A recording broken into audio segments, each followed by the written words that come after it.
नमस्कार, स्वागत है आपका करियर काउंसलिंग कार्यक्रम में। तो दोस्तों, करियर को लेकर अक्सर हम बातचीत करते रहते हैं और कुछ छात्रों में करियर को लेकर असमंजस होती है कि कौन सा करियर उनके लिए बेस्ट रहेगा।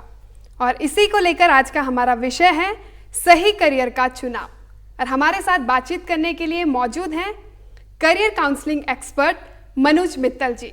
तो सर, बहुत बहुत स्वागत है आपका हमारे स्टूडियो में। Thank you. तो सबसे पहले सर मैं यही जानना चाहूँगी कि जो छात्र इंटर करके जिन्होंने इंटर पास आउट कर लिया है, तो क्या उनके लिए जो स्ट्रीम उन्होंने इंटर में ली है, जो सब्जेक्ट इंटर में उन्होंने लिए हैं, उसी में वो आगे करियर डिसाइड करें या उन्हें और अपॉर्चुनिटीज़ भी देखनी चाहिए अन्य फील्ड में? नहीं, ऐसा नहीं है। ये थोड़ा दुर्भाग्यपूर्ण है कि ऐसा लगता है लोगों को कि अगर आपने एक पर्टिकुलर विषय लिया है, 11वीं 12वीं में अगर आपने साइंस ली है, for example physics chemistry maths ली है, तो आपको इंजीनियरिंग ही करनी है या आपको मेडिसिन ही करनी है। अगर आपने पीसीबी लिया है, आपका उसके अंदर रुझान है, आपका उसके इंटरेस्ट है, तो डेफिनेटली करना चाहिए। लेकिन ऐसा नहीं है कि आपने साइंस ले ली तो आपको सिर्फ यही रह जाता है। तो बहुत सारे करियर ऑप्शंस हैं जिसको आप एक्सप्लोर कर सकते हो और आप उसके अंदर अच्छा कर सकते हो। तो इसके लिए एक तरीका होता है करियर को अपना चूज़ करने के लिए। एक रिसर्च हुई थी हमारी Yale University United States of America में आज से बहुत समय पहले कि एक और विराट कोहली या एक और महेंद्र सिंह धोनी अपने प्रोफेशन में कैसे पैदा होता है। बिल्कुल। तो 3 बातें होती हैं इसके अंदर जो हमें ध्यान रखनी होती है। इंटरेस्ट, जिसको हिंदी में बोलेंगे रुझान। दूसरा होता है एप्टीट्यूड, क्या मैं वो चीज़ कर भी पाऊंगा या नहीं। और तीसरी चीज़ होती है पर्सनैलिटी। ठीक है, पर्सनैलिटी दिखने से नहीं होती, कपड़ों से नहीं होती, बात से नहीं होती, आप अंदर से पर्सनैलिटी, आप अपने आप को, हाँ, आप अपने आप को कंडक्ट कैसे करते हो। जैसे बहुत सारे लोग इनिशिएटिव लेते हैं कि आओ चलो प्रिंसिपल सर से बात करके आएंगे, है ना। तो लीडरशिप क्वालिटी है बच्चे के अंदर। बहुत सारे लोग बोलते हैं नहीं तू जा।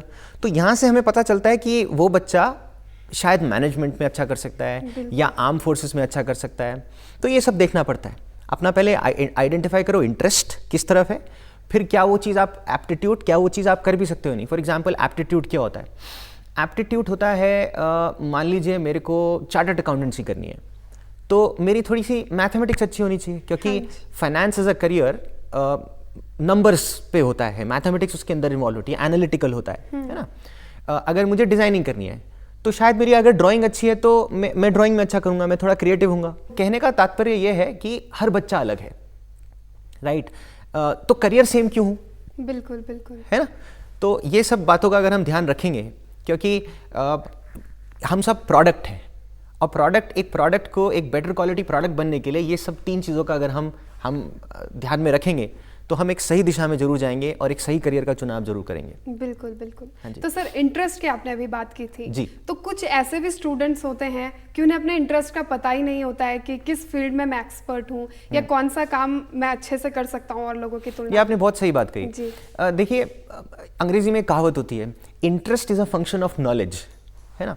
तो मेरा ये मानना है, क्या है, बच्चा जैसे 11वीं में आता है तो माँ बाप, चाचा मामा, पड़ोसी, ताई, इधर उधर अंकल आंटी सब ये बोलना शुरू कर देते हैं, तेरा इंटरेस्ट किस तरफ है, तेरा इंटरेस्ट किस तरफ है, नहीं तो कुछ ना कुछ बताना शुरू कर देते हैं। बिल्कुल। है ना। लेकिन मेरा मानना है इंटरेस्ट बच्चे को पता कैसे होगा? बिल्कुल। है ना। बड़े बड़े लोगों को, अगर आप किसी भी IIT में जाते हैं तो वहाँ के बहुत सारे बच्चे, आप अगर किसी फर्स्ट ईयर के बच्चे को पकड़ोगे वहाँ पर, तो बोलो, अगर उससे पूछो बेटा फाइनेंस एज अ करियर करेगा, तो बोलेगा नहीं सर, मेरा तो जन्म हुआ है टेकी बनने के लिए, साइंटिस्ट बनने के लिए। और ये बात सही भी है, क्योंकि 9th-10th से वो सोचता आ रहा है जेईई का इतना बड़ा एग्जाम वो क्रैक करता है। लेकिन जब वो 3rd ईयर में आते हैं बहुत सारे बच्चे, तो उनको रियलाइज होता है कि नहीं, मुझे तो फाइनेंस में जाना है, फाइनेंस एज अ करियर में बहुत बढ़िया जॉब्स मिलती हैं, और वो इंजीनियरिंग के बाद फाइनेंस एज अ करियर में चला जाता है। तो जब उसे नहीं पता, बहुत सारे मैंने देखा डॉक्टर बनने के बाद सिविल सर्विसेज में चले जाते हैं, MBA कर लेते हैं। तो ऐसा होता है। तो आफ्टर ग्रेजुएशन एज वेल आपको ये नहीं पता होता कई बार कि क्या करना है। तो हम जब 11वीं और 12वीं के बच्चे से पूछते बेटा तेरा इंटरेस्ट क्या है, मुझे लगता है सवाल ही गलत है। तो पहले हमें बच्चों को ये बताना चाहिए कौन से करियर मौजूद हैं, किस करियर में क्या करोगे तो क्या होगा, कहाँ नौकरी मिलेगी, काम क्या करोगे। बिल्कुल। जब तक उसको पता ही नहीं है, उसका इंटरेस्ट आएगा कैसे? तो पहले, जैसे मैं बोला, interest is a function of knowledge.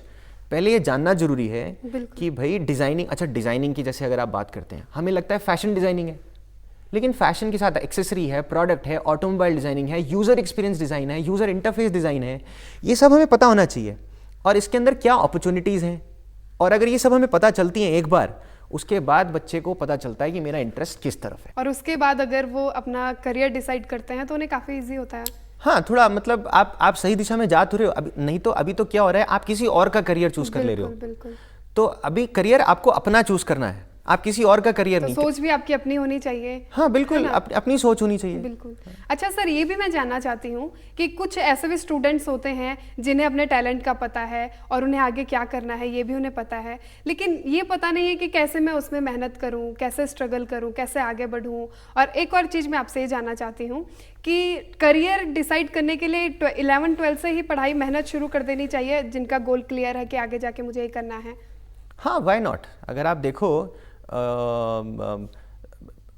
बहुत सारे बच्चे तो 9-10 से भी शुरू करते हैं। बिल्कुल। मैं ये नहीं कह रहा हूँ कि करियर की कंपटीशन की तैयारी करनी है 9-10 से। आपको थोड़ा बहुत उसके बारे में पढ़ना है।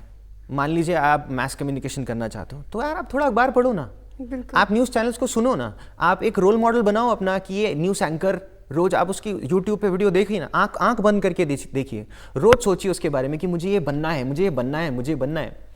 तो मेरे को फिर से एक कहावत याद आती है अंग्रेजी की, कहते हैं life without a goal is almost like playing a football match without a goal post. मतलब लक्ष्य निर्धारित करना बहुत जरूरी है, बहुत जरूरी है ना। अगर आपके पास लक्ष्य ही नहीं होगा तो उस गोल ने, उस लक्ष्य ने मुझसे क्या कराया, एक्शन कराया, एक्शन से रिजल्ट आ गया, मैं आपके सामने बैठा हूं। शायद मैं बच्चों को कुछ सिखा के भेजूंगा, शायद ये मुझसे कुछ सीख के जाएंगे। ना गोल होता, ना लक्ष्य होता, ना एक्शन होता और ना ही रिजल्ट होता। तो सबसे पहले क्या करना है, आपको एक गोल बनाना है। पहले जानना है करियर के बारे में, तो सबसे पहले आपका इंटरेस्ट आएगा। इंटरेस्ट से मुझे 15 साल बाद ये बनना है, पहले अपने अंदर रोल मॉडल लाइए आप, ये मुझे बनना है। अब 15 साल का गोल आपका तैयार हो गया। मैं ये नहीं कह रहा हूं कि आप सोचोगे कि मेरे को $1 बिलियन एंटरप्राइज खड़ी करनी है तो वो हो ही जाएगी, लेकिन किसी ने बोला है think of the sky probably manage to land top the building, ये सोचेंगे तो ही आएंगे। सोचा ये तो हम गए काम से। तो बड़ा सोचिए, उसके बाद उस गोल को आपको पार्ट्स में ब्रेक डाउन करना है। कहते हैं 15 साल का गोल इंपॉर्टेंट है, लेकिन उसका फायदा तब तक नहीं है जब तक 2 साल का गोल ना हो। बिल्कुल। 2 साल के गोल का तब तक फायदा नहीं है जब तक 1 साल का ना हो। 1 साल के गोल का तब तक फायदा नहीं है जब तक 3 महीने का ना हो, 1 महीने का ना हो, 1 हफ्ते का ना हो, 1 दिन का ना हो, हर रोज का ना हो। बिल्कुल। सो आपको रोज गोल बनाना है, रोज अचीव करना है। वो इंश्योर करेगा जो आपने 15 साल बाद सोचा है वो भी हो। पॉइंट क्या है, ना हम 15 साल का गोल बनाते हैं, ना हम एक दिन का गोल बनाते हैं। That's a problem.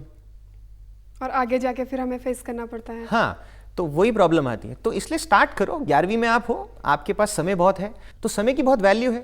आप 11वीं में हैं, 12वीं में हैं, तो आप स्टार्ट करें, अभी स्टार्ट करें अपने। लेकिन पढ़ाई पे अपने 11वीं 12वीं में नंबर आपकी कॉम्प्रोमाइज़ नहीं होने चाहिए। वो भी करना है, साथ में ये करना है, और सही दिशा में मूव करो। क्यों नहीं सक्सेस मिलेगी, जरूर मिलेगी। बिल्कुल बिल्कुल। आपको क्या लगता है सर कि इस जनरेशन के जो यूथ हैं सोशल मीडिया में भी एक्टिव हैं और हर चीज़ से मतलब उन्हें हर चीज़ की फैसिलिटी उन्हें अवेलेबल है, तो आज के डेट में अगर कोई साइंस आर्ट स्टूडेंट है, उन्हें ज़रूरी नहीं है कि वो बीटेक करे या फिर साइंस साइड में मेडिकल फील्ड में आए, इसके अलावा क्या क्या करियर अपॉर्चुनिटीज़ हैं, किस किस चीज़ की नीड है अगर वो उस करियर में अपना फ्यूचर बनाना चाहते हैं किसी दूसरे करियर में, तो ऐसे कौन कौन से करियर हैं कि आगे उनमें वो आगे जाएं? अच्छा, सोशल मीडिया पे हम बाद में आते हैं, ठीक है। पहले हम बात करते हैं कि कौन से और करियर हैं जिसमें बच्चे जा सकते हैं, ठीक है।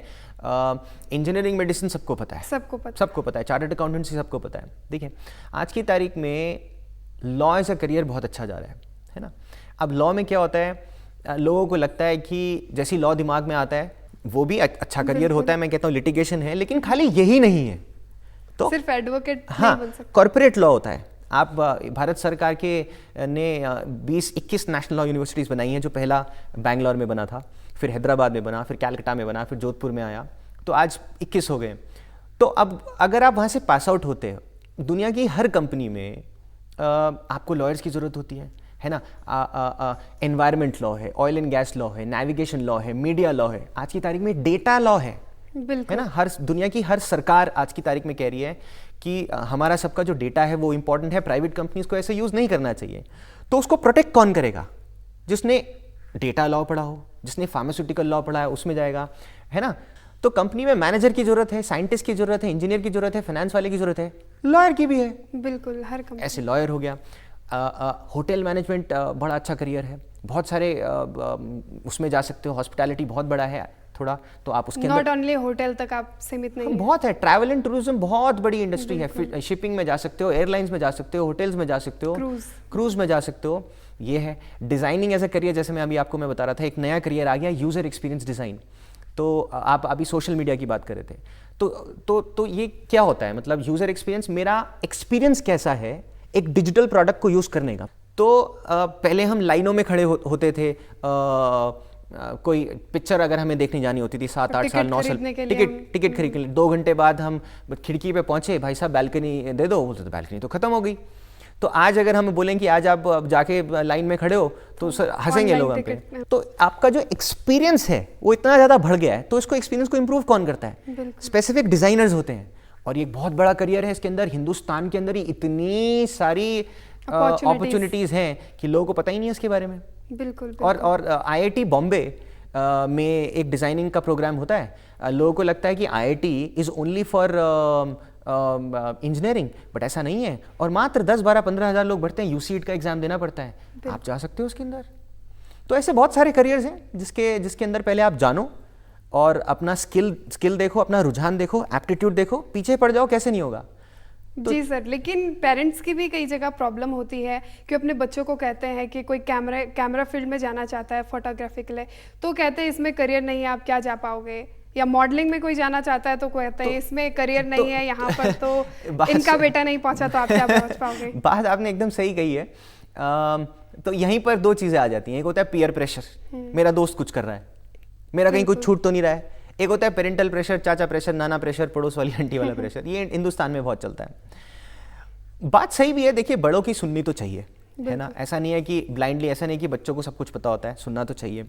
लेकिन साथ साथ मैं ये भी कहूँगा, एक अंग्रेजी में कहावत है, लिटिल नॉलेज इज डेंजरस। कहते हैं ज्ञान हो तो पूरा हो, आधे अधूरे ज्ञान से जब भी आप डिसीजन लोगे तो गड़बड़ होगी। बिल्कुल। तो अब जैसे आपने डांस की बात करी या आपने फोटोग्राफी की बात करी, जैसे फोटोग्राफी आज की तारीख, पहले इतना बहुत कम अपॉर्चुनिटीज़ हुआ करती थी। जब से सोशल मीडिया आया तो आप देखिए अपॉर्चुनिटीज़ कितनी ज़्यादा बढ़ गई हैं। आज की तारीख में जो प्री वेडिंग शूट होता है, बिल्कुल राइट, मतलब वाइल्ड लाइफ फोटोग्राफी हर किसी को करवाना है, हर किसी को कराना है।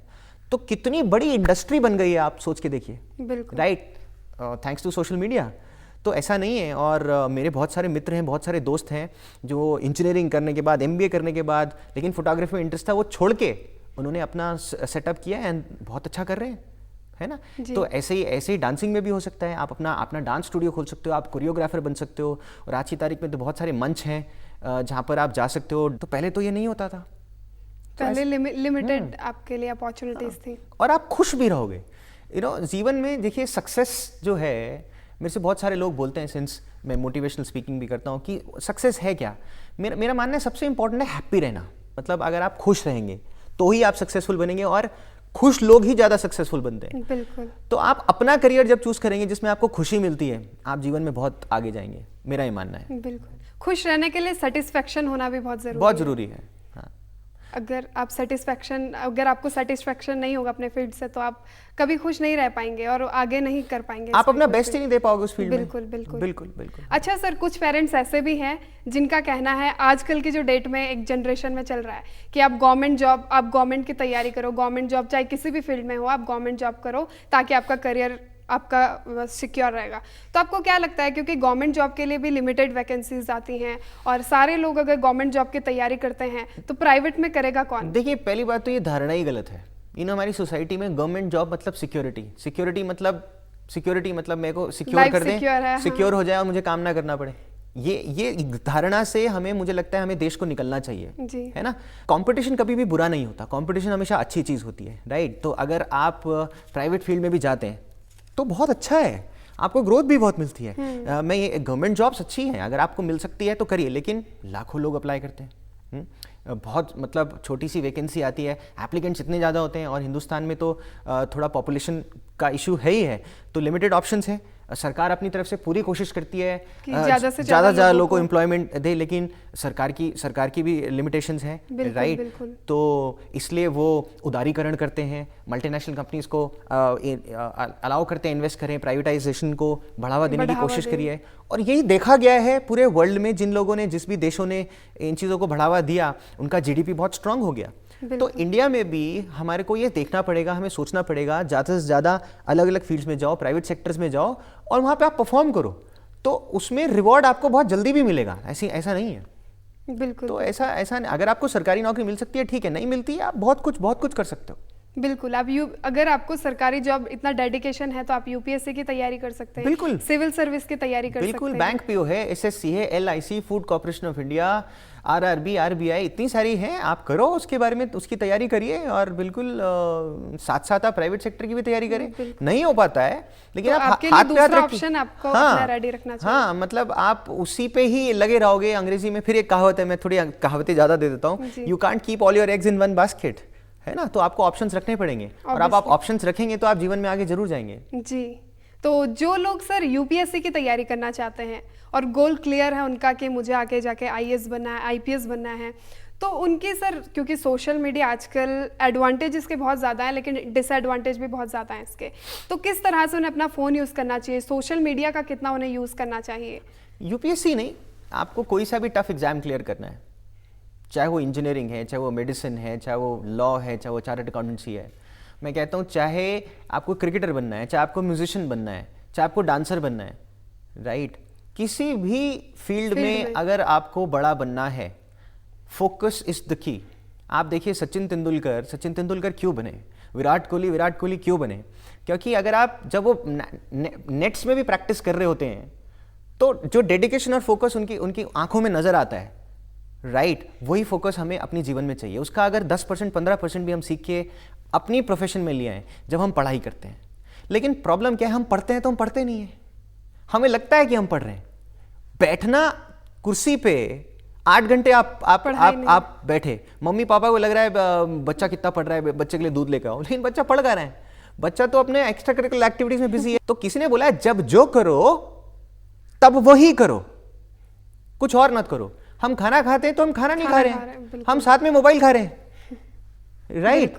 तो फोकस जरूरी है। ये सोशल मीडिया का इस्तेमाल, देखिए एडवांटेजेस भी हैं, कोई सी भी टेक्नोलॉजी डेवलप हुई थी एडवांटेज के लिए, लेकिन हम लोग उसके अंदर डिसएडवांटेज ढूंढ लेते हैं, सबसे पहले ढूंढ लेते हैं, है ना। तो excess of everything is bad. आजकल तो हम जी रहे हैं लाइक्स के लिए, तो वो प्रॉब्लम है। तो इसको लिमिट करना पड़ेगा छात्रों के लिए, आधा घंटे से ऊपर नहीं, तो वो नहीं करना है, क्योंकि करियर आपका आपके हाथ में, समय आपका ही है। समय से बड़ी रिसोर्स बनी ही नहीं है। आप इसको वेस्ट भी कर सकते हो, यूटिलाइज भी कर सकते हो, अब ये आपके हाथ में है। और आपको स्कूलों में जो स्टूडेंट्स हैं, अक्सर 10th के बाद हर किसी के पास अब फ़ोन होता है, और उससे मैंने आप जैसा पहले कहा कि डिसएडवांटेज ज़्यादा हो रहे हैं, पढ़ाई में फोकस नहीं हो पा रहा है, और उसके बाद 12th के बाद जो स्टूडेंट्स होते हैं उन्हें करियर अपॉर्चुनिटीज़ नहीं मिल पा रही हैं कि किस में आगे जाएं।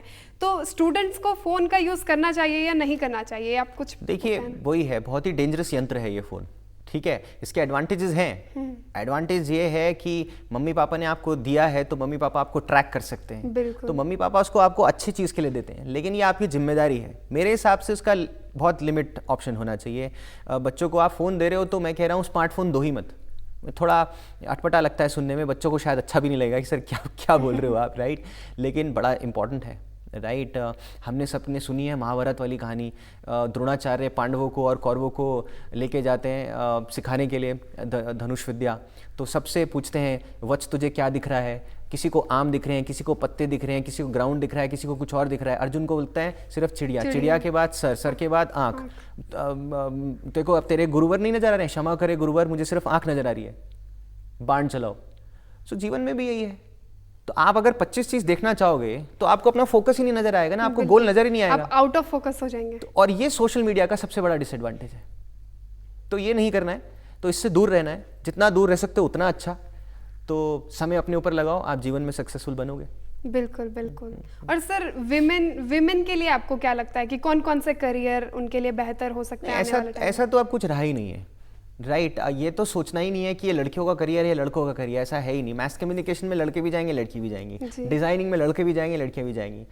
तो लड़कियां हमारी बहुत होनहार हैं, कंधे से कंधा मिला के चल रही हैं, और हमारे प्रधानमंत्री जी ने बोला ही है, you know, women empowerment, Beti Padhao Beti Bachao. तो और बात सही भी है ना। तो हम सही दिशा में जा रहे हैं और बेटियों को बढ़ावा देना है, तो ऐसी कोई दिक्कत नहीं है। ऐसा कोई करियर है ही नहीं कि जिसमें ये लड़कियों का करियर है। बिल्कुल, दोनों किसी भी career में बिल्कुल जा बराबर, एकदम बिल्कुल बराबर। सकते। तो कुल मिलाकर जिस फील्ड में आपको इंटरेस्ट है, आप उसमें मेल हो या जाइए, फीमेल, उसमें आप आपका जाइए। करियर होना चाहिए, किसी और का करियर नहीं होना चाहिए। आपका इंटरेस्ट, आपका एप्टीट्यूड, आपकी पर्सनालिटी। और एक और चीज़ देखनी है लास्ट चीज़ में, आज की तारीख में बहुत सारी रिपोर्ट्स बताती हैं ये कि 10 साल बाद, right, 65% jobs United States of America में, इंडिया में भी इम्पैक्ट आएगा, पूरे वर्ल्ड में आएगा, एग्जिस्ट ही नहीं करेंगी, नई जॉब्स आ जाएंगी। बिकॉज हमने सुना है artificial intelligence, big data, machine learning, ये टेक्नोलॉजीज जो हैं, जो हम रोबोटिक्स की बात करते हैं, राइट, जो डेटा की बात करते हैं, एनालिटिक्स की बात करते हैं, तो इसकी वजह से पूरी की पूरी दुनिया चेंज होती जा रही है। तो हमें ये भी देखना है कौन सा करियर एग्जिस्ट करेगा, कौन सा नहीं करेगा, किस में अच्छा है, किस में नहीं। सही समय पे सही करियर का चुनाव, और अगर आप करोगे इन 4 बातों को ध्यान रखें, इंटरेस्ट, एप्टीट्यूड, पर्सनालिटी, और किस करियर में अपॉर्चुनिटीज हैं, तो आपको सक्सेस मिलेगी ही मिलेगी। बिल्कुल, कोई नहीं रोक सकता आपको सक्सेस होने से। सवाल ही नहीं उठता। जी, आपके हाथ में है। बिल्कुल बिल्कुल।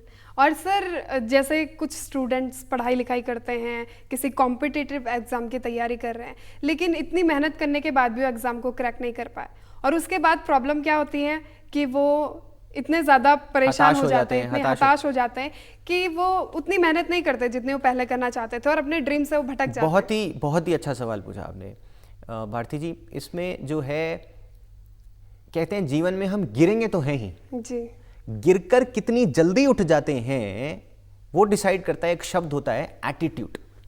आज की तारीख में कॉर्पोरेट वर्ल्ड में बहुत ही अडोरेबल शब्द है ये, है ना। तो दुनिया की सब जितनी भी कंपनीज हैं, ये देखती हैं आपका एटीट्यूड कैसा है। सिविल सर्विसेज में आप जाते हो, इंटरव्यू में चेक करते हैं आपका एटीट्यूड कैसा है। अब एटीट्यूड क्या होता है?